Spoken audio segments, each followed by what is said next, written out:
नमस्कार दोस्तों, स्वागत है आपका अपने YouTube channel perfect study GS में। दोस्तों आज हम लेकर आए हैं बिहार एसआई मेंस का प्रैक्टिस सेट नंबर 17।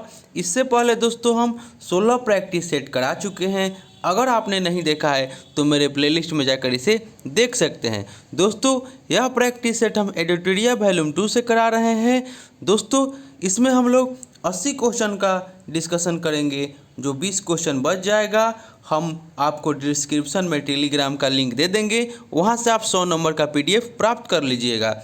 दोस्तों आपसे एक रिक्वेस्ट था कि अभी तक आप हमारे चैनल को सब्सक्राइब नहीं किए हैं तो प्लीज़ इसे सब्सक्राइब कर लें, इसे ज़्यादा से ज़्यादा लाइक करें, दोस्तों में शेयर करें, फेसबुक, व्हाट्सएप, टेलीग्राम के माध्यम से, और बेल आइकन का बटन दबाना ना भूलें क्योंकि जो भी मैं वीडियो डालूंगा उसका नोटिफिकेशन आपको पहले प्राप्त होगा। दोस्तों आपसे एक और रिक्वेस्ट था कि आप पूरा वीडियो देखिएगा, पूरा 80 क्वेश्चन आप देखिएगा क्योंकि आपके एग्जाम के लिए यह बहुत ही महत्वपूर्ण क्वेश्चन है। तो चलिए दोस्तों स्टार्ट करते हैं आज का प्रैक्टिस सेट।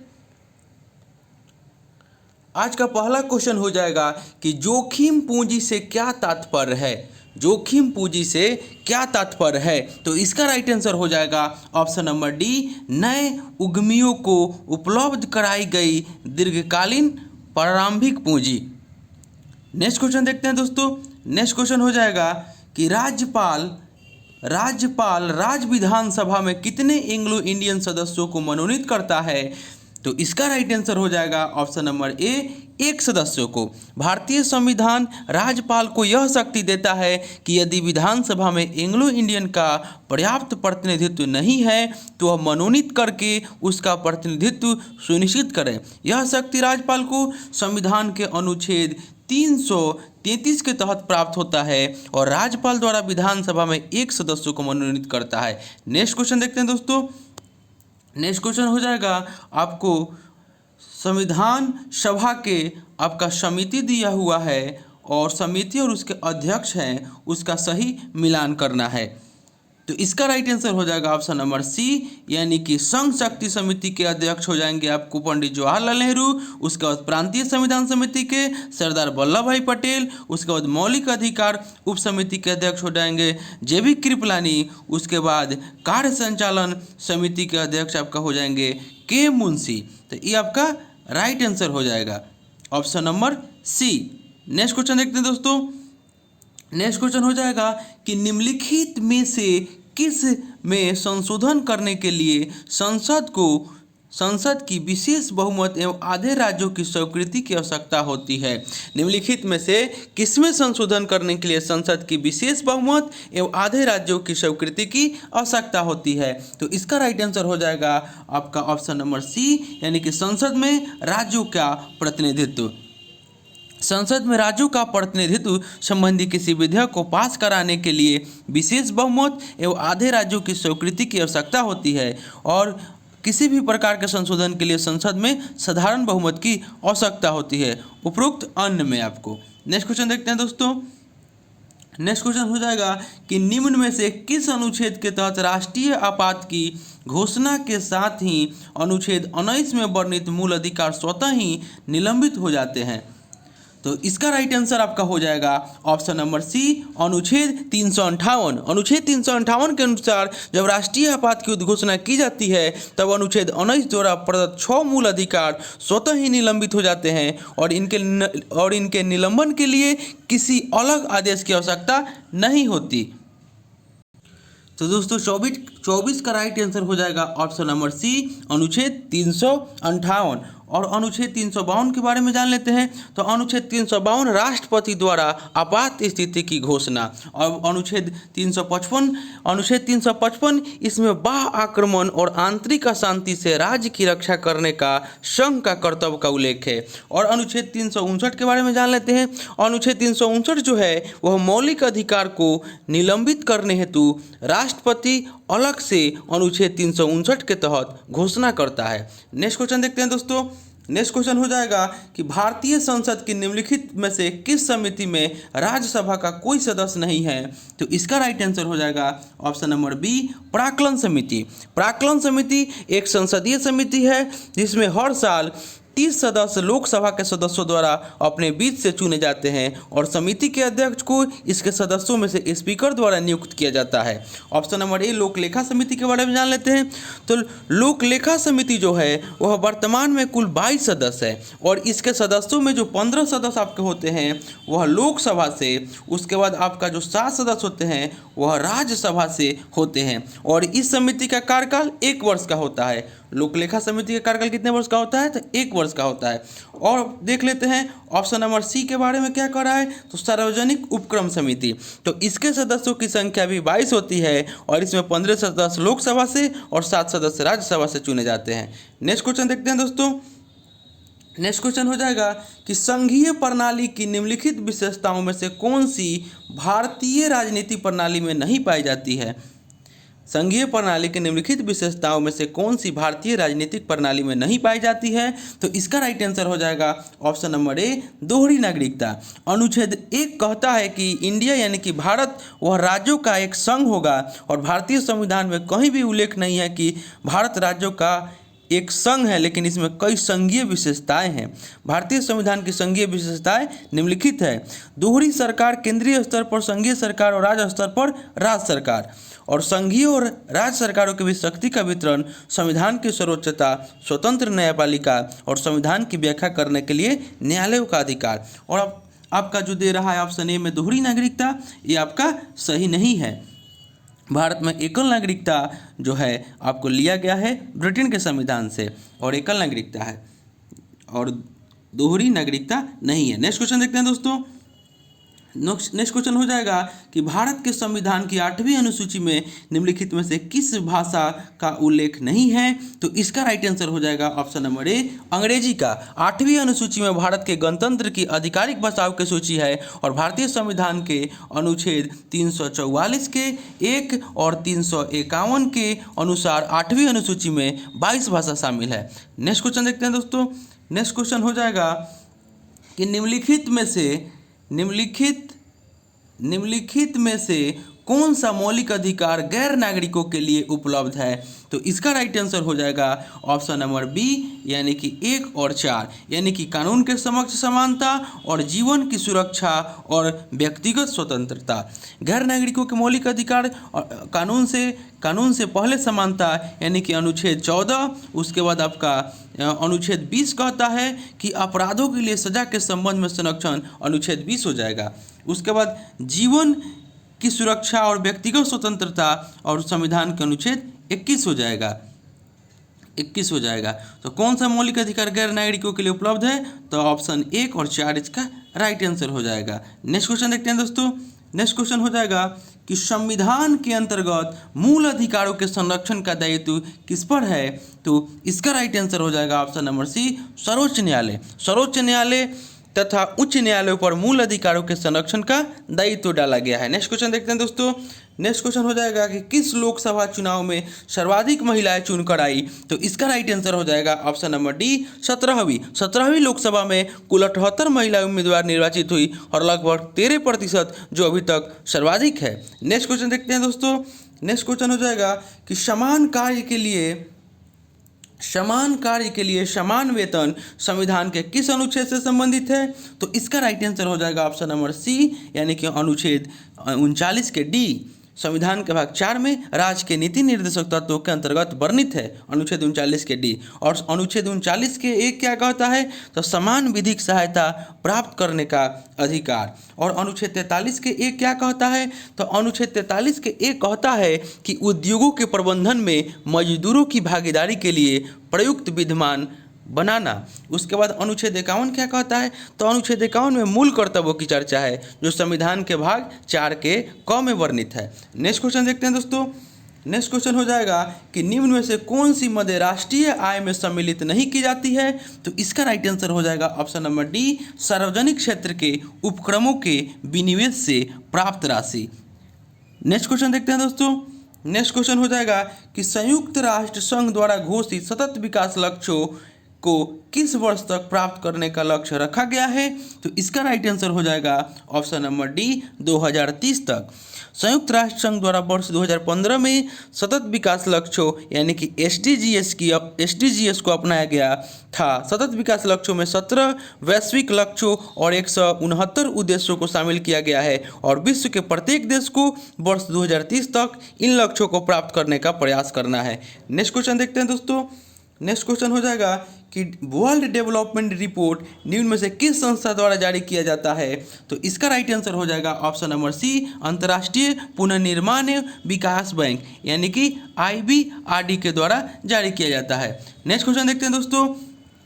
नेक्स्ट क्वेश्चन है कि औद्योगिक उत्पादन सूचकांक का वर्तमान आधार वर्ष है। औद्योगिक उत्पादन सूचकांक का वर्तमान आधार वर्ष है। इसका राइट आंसर हो जाएगा ऑप्शन नंबर बी, 2011-12। औद्योगिक उत्पाद सूचकांक यानी कि इंडेक्स ऑफ इंडस्ट्रियल प्रोडक्शन का वर्तमान आधार वर्ष 2011-12 है और CSO द्वारा औद्योगिक प्रदर्शन एवं विकास के मापन हेतु औद्योगिक उत्पादन सूचकांक जारी किया जाता है। नेक्स्ट क्वेश्चन देखते हैं दोस्तों। नेक्स्ट क्वेश्चन हो जाएगा कि आपको DIPAM का पूर्ण रूप है। DIPAM का पूर्ण रूप है। इसका राइट आंसर हो जाएगा ऑप्शन नंबर डी यानी कि department of investment and public asset management. Department of investment and public asset management. Next question देखते हैं दोस्तों। अच्छा, इसके बारे में जान लेते हैं। यह वित्त मंत्रालय के अधीन एक विभाग है और यह 2016 से पहले विनिवेश विभाग के नाम से जाना जाता था। नेक्स्ट क्वेश्चन देखते हैं दोस्तों।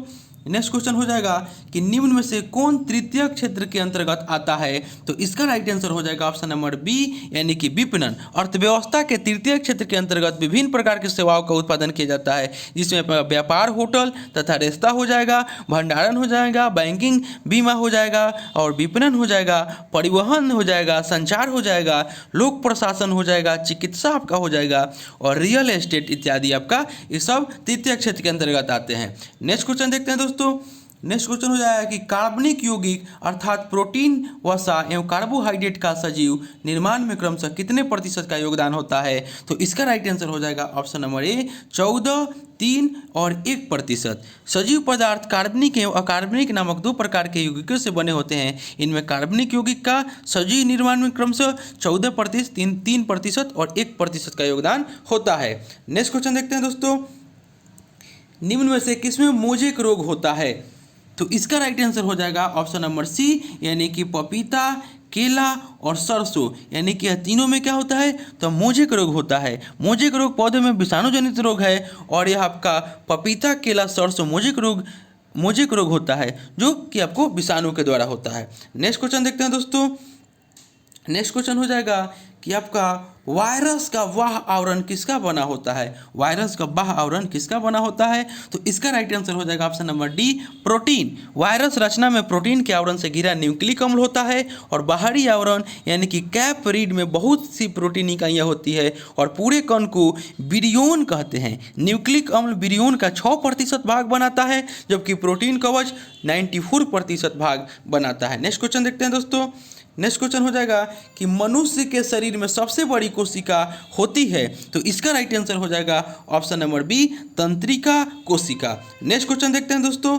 नेक्स्ट क्वेश्चन हो जाएगा कि कच्चे फलों को कृत्रिम रूप से पकाने के लिए प्रयोग में लाई जाने वाली गैस का नाम है। तो इसका राइट आंसर हो जाएगा option number D, ethylene. Ethylene कच्चे फलों को पकाने, उनके संरक्षण में, विषैले मस्टर्ड गैस बनाने में, कृत्रिम रबर पॉलीथीन बनाने में सामान्य निक्षेपण के रूप में प्रयोग की जाती है और यह प्लास्टिक बनाने में भी उपयोग की जाती है। नेक्स्ट क्वेश्चन देखते हैं दोस्तों।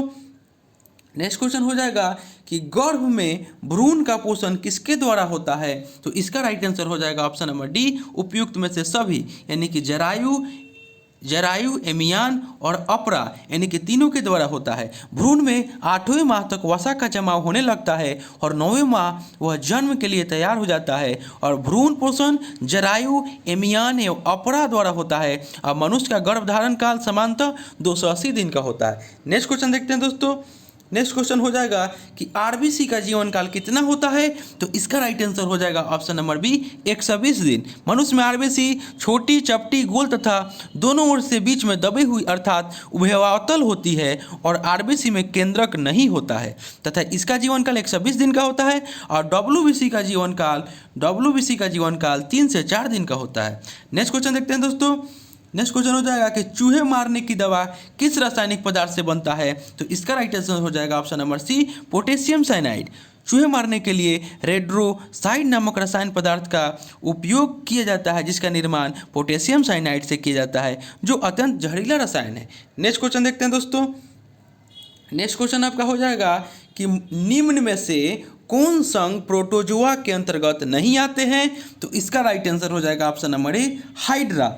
Amoeba, euglena, paramecium, plasmodium, entamoeba, अरिस्टोलिका आदि संघ जो आपको है प्रोटोजोआ के अंतर्गत आते हैं वही हाइड्रा, मूंगा, जेलीफिश और सी एनीमोनादी जो है वह सिलेंट्रेटा के अंतर्गत आते हैं, सिलेंट्रेटा के अंतर्गत आते हैं। नेक्स्ट क्वेश्चन देखते हैं दोस्तों। नेक्स्ट क्वेश्चन हो जाएगा कि द्रव्यमान ऊर्जा संबंध को किसने परिभाषित किया, तो इसका राइट आंसर हो जाएगा ऑप्शन नंबर बी आइंस्टीन ने। आइंस्टीन के पूर्व यह माना जाता था कि द्रव और ऊर्जा दोनों ही बिल्कुल स्वतंत्र राशियां हैं, परंतु आइंस्टीन ने यह सिद्ध किया कि द्रव को ऊर्जा में और ऊर्जा को द्रव में परिवर्तित किया जा सकता है। नेक्स्ट क्वेश्चन देखते हैं दोस्तों। नेक्स्ट क्वेश्चन हो जाएगा कि विकृति का विमीय सूत्र है, तो इसका राइट आंसर हो जाएगा ऑप्शन नंबर डी एल के पावर 0। विकृति का विमीय सूत्र आपका एल के पावर 0 हो जाएगा। नेक्स्ट क्वेश्चन देखते हैं दोस्तों। नेक्स्ट क्वेश्चन हो जाएगा कि 1 किलोग्राम द्रव्यमान वाली वस्तु का भार कितना होगा, तो इसका राइट आंसर हो जाएगा ऑप्शन नंबर डी यानी कि 9.8 किलो भार और 9.8 न्यूटन, यानी कि ए और बी इसका दोनों राइट आंसर हो जाएगा। नेक्स्ट क्वेश्चन देखते हैं दोस्तों। नेक्स्ट क्वेश्चन हो जाएगा कि निम्न में से कौन द्वितीय वर्ग के उत्तोलक नहीं है, तो इसका राइट आंसर हो जाएगा ऑप्शन नंबर डी मनुष्य का हाथ। मनुष्य का हाथ जो है वह द्वितीय वर्ग के उत्तोलक नहीं है। सरौता जो आपका हो जाएगा, आपका जो प्रथम वर्ग के उत्तोलक के उदाहरण आपका हो जाएंगे कैंची, प्लास और सिडासी, और द्वितीय वर्ग के उत्तोलक में आपका आ जाएंगे सरौता आ जाएंगे, नींबू निचोड़ने की मशीन आ जाएगा, और तृतीय वर्ग के उत्तोलक में आपका मनुष्य का हाथ और खेत जोतने का हल आ जाएगा। तो मनुष्य का हाथ आपका तृतीय वर्ग के उत्तोलक में आते हैं, द्वितीय वर्ग के उत्तोलक में नहीं आते हैं। नेक्स्ट क्वेश्चन देखते हैं दोस्तों। द्रव का दाब किस पर निर्भर नहीं करता है, इसका राइट आंसर हो जाएगा ऑप्शन नंबर ए द्रव्यमान पर। नेक्स्ट क्वेश्चन देखते हैं दोस्तों। नेक्स्ट क्वेश्चन आपका हो जाएगा कि पराबैंगनी किरण, एक्स किरणें, सूक्ष्म किरणें, गामा किरणों का तरंग दैर्घ्य को आरोही क्रम में सजाएं, तो इसका राइट आंसर हो जाएगा ऑप्शन नंबर सी यानी कि सूक्ष्म किरणें, उसके बाद पराबैंगनी किरणें, फिर एक्स किरणें, उसके बाद आपका गामा किरणें हो जाएगा। नेक्स्ट क्वेश्चन देखते हैं दोस्तों। नेक्स्ट क्वेश्चन हो जाएगा कि किसी उदासीन परमाणु की ऑक्सीकरण संख्या कितनी होती है, तो इसका राइट आंसर हो जाएगा ऑप्शन नंबर बी 0। किसी यौगिक के अणु में उपस्थित किसी परमाणु की ऑक्सीकरण संख्या, उस परमाणु की ऑक्सीकरण संख्या 0 होती है और मुक्त तत्वों में प्रत्येक परमाणु की ऑक्सीकरण संख्या 0 होती है। नेक्स्ट क्वेश्चन देखते हैं दोस्तों। निम्न में से किसका पीएच मान अधिक है, तो इसमें आपका राइट आंसर हो जाएगा ऑप्शन नंबर सी चूना का। चूना का पीएच मान आपका 13 होता है, लार का पीएच मान आपका 6.8 होता है, उसके बाद रक्त का पीएच मान 7.4 होता है, उसके बाद आपका खाने का सोडा का पीएच मान जो आपका होता है 8.4 होता है। तो राइट आंसर आपका ऑप्शन नंबर सी हो जाएगा चूना। नेक्स्ट क्वेश्चन देखते हैं दोस्तों। मिलान करना है तो इसका राइट आंसर हो जाएगा ऑप्शन नंबर ए यानी कि मैग्नीशियम जो आपका हो जाएगा वो आपका टैल्क हो जाएगा, उसके बाद आपका पोटेशियम हो जाएगा नाइटर, उसके बाद आपका कैल्शियम जो हो जाएगा वो हो जाएगा फास्फोराइड, और मैग्नीज जो हो जाएगा वो पायरोल्यूसाइड हो जाएगा। तो इसका राइट आंसर हो 55 का राइट आंसर ऑप्शन नंबर ए हो जाएगा। नेक्स्ट क्वेश्चन देखते हैं दोस्तों। नेक्स्ट क्वेश्चन हो जाएगा कि विद्युत बल्ब बनाने में कौन सी कांच का प्रयोग होता है, विद्युत बल्ब बनाने में कौन सी कांच का प्रयोग होता है, तो इसका राइट आंसर हो जाएगा ऑप्शन नंबर सी फील्ड कांच का। सोडा कांच, ट्यूबलाइट, बोतलें प्रयोगशाला उपकरण और बर्तन बनाने में किया जाता है सोडा कांच का। उसके बाद जल कांच का सीमेंट और ऑटोमोबाइल में, और फील्ड कांच का हो जाएगा विद्युत बल्ब, कैमरा, दूरबीन और प्रिज्म निर्माण में, और क्रूक्स कांच का धूप चश्मों के लेंस में किया जाता है। नेक्स्ट क्वेश्चन देखते हैं दोस्तों, जल गैस है तो इसका राइट आंसर हो जाएगा ऑप्शन नंबर बी यानी कि CO+H2। यहाँ पे H2 हो जाएगा, CO+H2 जल गैस है। उसके बाद प्रोड्यूसर गैस आपका हो जाएगा CO+N2। अब आपका जो ऑप्शन नंबर सी में दिया हुआ है ये आपका प्रोड्यूसर गैस हो जाएगा। नेक्स्ट क्वेश्चन देखते हैं दोस्तों, नेक्स्ट क्वेश्चन हो जाएगा कि निम्नलिखित में से किसने वर्नाक्यूलर प्रेस एक्ट निरस्त किया, तो इसका राइट आंसर हो जाएगा option number B Lord Ripon. Vernacular Press Act को मुंह बंद करने वाला कानून कहकर काफ़ी आलोचना की गई और इसको 1882 ईस्वी में लॉर्ड रिपन ने निरस्त घोषित कर दिया। नेक्स्ट क्वेश्चन देखते हैं दोस्तों, निम्नलिखित में से कौन नवीकरणीय ऊर्जा स्रोत नहीं है, तो इसका राइट आंसर हो जाएगा ऑप्शन नंबर डी परमाणु ऊर्जा। परमाणु ऊर्जा जो है आपका नवीकरणीय ऊर्जा स्रोत नहीं है। सौर ऊर्जा है, ज्वारीय ऊर्जा है और बायोगैस आपका नवीकरणीय ऊर्जा है। नेक्स्ट क्वेश्चन देखते हैं दोस्तों, शीत मरुस्थल जैव आरक्षित क्षेत्र किस राज्य में स्थित है, तो इसका राइट आंसर हो जाएगा option number D Himachal Pradesh में। जैव आरक्षित क्षेत्र जो है शीत मरुस्थल हिमाचल प्रदेश राज्य में स्थित है और जैव मंडल आरक्षित क्षेत्र की स्थापना से जैव विविधता के संरक्षण में सहायता होती है। नेक्स्ट क्वेश्चन देखते हैं दोस्तों, जगदलपुर किस नदी के तट पर स्थित है, जगदलपुर किस नदी के तट पर स्थित है, तो इसका राइट आंसर हो जाएगा option number D Indravati. Jagdalpur जो है वह छत्तीसगढ़ का एक नगर है जो इंद्रावती नदी के किनारे पर स्थित है। ऑप्शन नंबर ए में जो दे रहा है नर्मदा नदी, नर्मदा नदी जो है वह जबलपुर इसके किनारे स्थित है।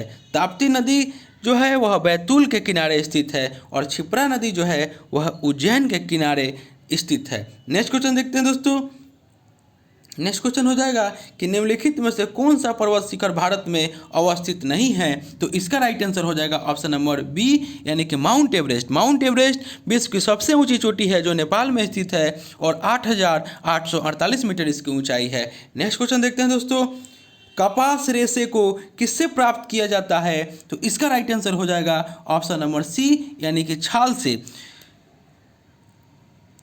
इसका राइट आंसर माफ कीजिएगा गलत बता दिए, कपास रेशे को किससे प्राप्त किया जाता है, तो इसका राइट आंसर हो जाएगा ऑप्शन नंबर ए बीज से। कपास को श्वेत स्वर्ण कहा जाता है जो बीज से प्राप्त होता है। नेक्स्ट क्वेश्चन देखते हैं दोस्तों, नेक्स्ट क्वेश्चन हो जाएगा कि निम्न में सूर्य की परिक्रमा में सर्वाधिक समय लेने वाला ग्रह कौन है, तो इसका राइट आंसर हो जाएगा option number C Shani. Shani की परिक्रमा अवधि सबसे अधिक है। शनि जो है ये आपका 29.5 वर्ष, जबकि सभी ग्रहों में सर्वाधिक परिक्रमण अवधि आपका वरुण का है, यानी कि कितना, ऑप्शन के अनुसार शनि हो जाएगा। उसके बाद सबसे अधिक आपका हो जाएगा वरुण का, यानी कि 164.8 वर्ष इसका आपका परिक्रमण का समय लगता है वरुण का। नेक्स्ट क्वेश्चन देखते हैं दोस्तों, नेक्स्ट क्वेश्चन हो जाएगा निम्नलिखित में से जनजाति और राज्यों के संदर्भ में किसका मिलान सही नहीं है, तो इसका राइट आंसर हो जाएगा ऑप्शन नंबर सी राजस्थान जो आपका रामोसी दे रहा है ये आपका हो जाएगा यहाँ पे महाराष्ट्र हो जाएगा। महाराष्ट्र की जनजाति जो है वह रामोसी है। आंध्र प्रदेश की आंध्र, ठीक है, असम की गारो आपका जनजाति सही है, और हिमालय का हिमाचल प्रदेश का गद्दी आपका सही है, और राजस्थान का रामोसी जो दे रहा है यहाँ पे महाराष्ट्र हो जाएगा। नेक्स्ट क्वेश्चन देखते हैं दोस्तों, नेक्स्ट क्वेश्चन हो जाएगा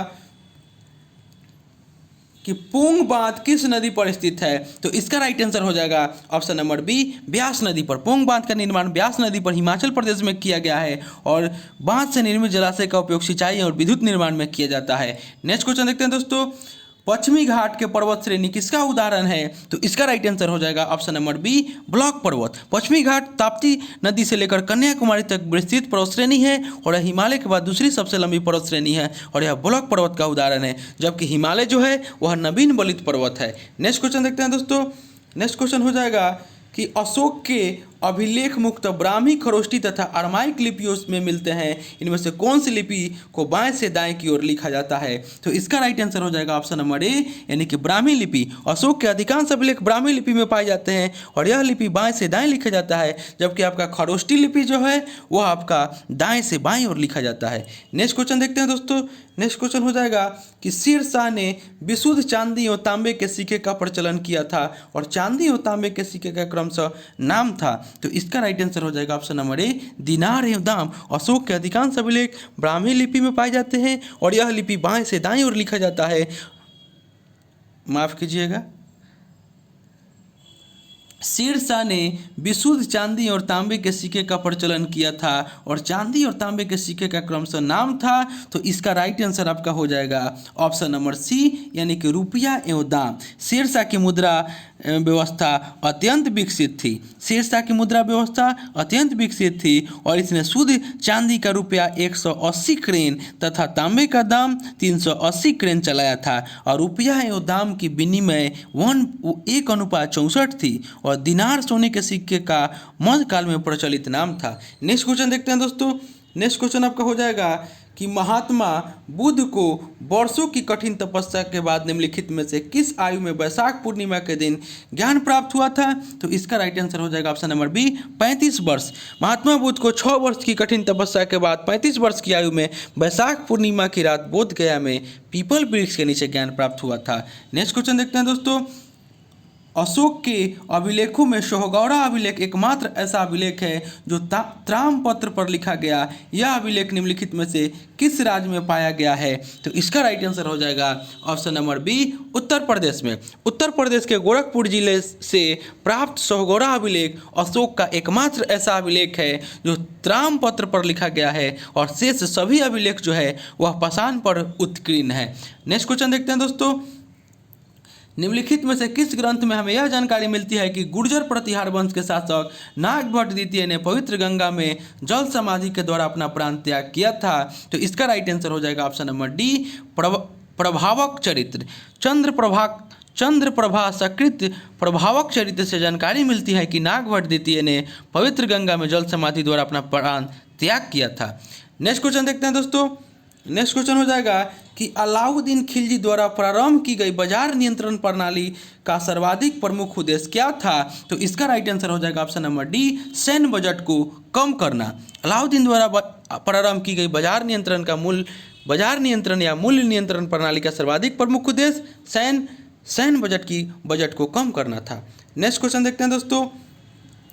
मुगल काल में न्याय का सर्वोच्च अधिकारी सम्राट होता था और सम्राट के बाद न्याय का सर्वोच्च अधिकारी कौन होता था? तो इसका राइट आंसर हो जाएगा ऑप्शन नंबर बी, प्रधान काजी। मुगल काल में सम्राट के बाद न्याय का सर्वोच्च पदाधिकारी जो होता था वह प्रधान काजी होता था और प्रधान काजी सम्राट की अनुपस्थिति में न्याय संबंधी कार्य करता था और प्रधान काजी की सहायता हेतु प्रधान मुफ्ती होता था। नेक्स्ट क्वेश्चन देखते हैं दोस्तों। नेक्स्ट क्वेश्चन हो जाएगा कि सम्राट अकबर द्वारा अपने शासनकाल में अनेक निर्माण कार्य संपन्न करवाया गया था। निम्नलिखित में से किसे अकबर का सर्वोच्च निर्माण कार्य माना जाता है? तो इसका राइट आंसर हो जाएगा ऑप्शन नंबर डी, जहांगीरी महल। आगरा में अकबर द्वारा निर्मित जहांगीरी महल को अकबर का सर्वोत्तम निर्माण कार्य माना जाता है और यह महल ग्वालियर के राजा मान सिंह के महल की नकल कर बनाया गया है। नेक्स्ट क्वेश्चन देखते हैं दोस्तों। नेक्स्ट क्वेश्चन हो जाएगा कि मगध के कौनों वंश का संस्थापक था? तो इसका राइट आंसर हो जाएगा option number D, Vasudev. Shunga वंश का अंतिम शासक देवहूति की हत्या कर उसके सचिव वसुदेव ने कौनों वंश की स्थापना 75 ईस्वी पूर्व में की थी। नेक्स्ट क्वेश्चन देखते हैं दोस्तों। नेक्स्ट क्वेश्चन आपका हो जाएगा कि अस्थायी बंदोबस्त के बारे में निम्नलिखित में से कौन सा कथन सही नहीं है? तो इसका राइट आंसर हो जाएगा ऑप्शन नंबर सी, अस्थायी बंदोबस्त में लगान की दर बढ़ाने का अधिकार कंपनी के पास था। यह आपका सही नहीं है। अस्थायी बंदोबस्त में लगान की दर बढ़ाने का अधिकार कंपनी के पास न होकर जमींदारों के पास था और ऑप्शन नंबर ए में दिया हुआ है कि इससे कंपनी को अधिक लाभ हुआ, सही है, और इससे कंपनी जमींदारों को अपना समर्थक बनाना चाहती थी, ये भी सही है, और अस्थायी बंदोबस्त लागू होने के बाद जमींदार कृषि की उन्नति की ओर अधिक ध्यान देने लगे थे, भी आपका सही है। नेक्स्ट क्वेश्चन देखते हैं दोस्तों। गांधी जी के नाम के पहले महात्मा जोड़ा गया, तो इसका राइट आंसर हो जाएगा ऑप्शन नंबर ए, चंपारण सत्याग्रह के दौरान। चंपारण सत्याग्रह की सफलता को देखते हुए रविंद्रनाथ टैगोर द्वारा इन्हें महात्मा की उपाधि दी गई थी। और राष्ट्रपिता महात्मा गांधी को किसने कहा था? तो सुभाष चंद्र बोस ने कहा था। नेक्स्ट क्वेश्चन देखते हैं दोस्तों। राहुल सांकृत्यायन ने बिहार के किस क्षेत्र के किसान आंदोलन का नेतृत्व किया? तो इसका राइट आंसर हो जाएगा option number B, Chhapra. Next question देखते हैं दोस्तों।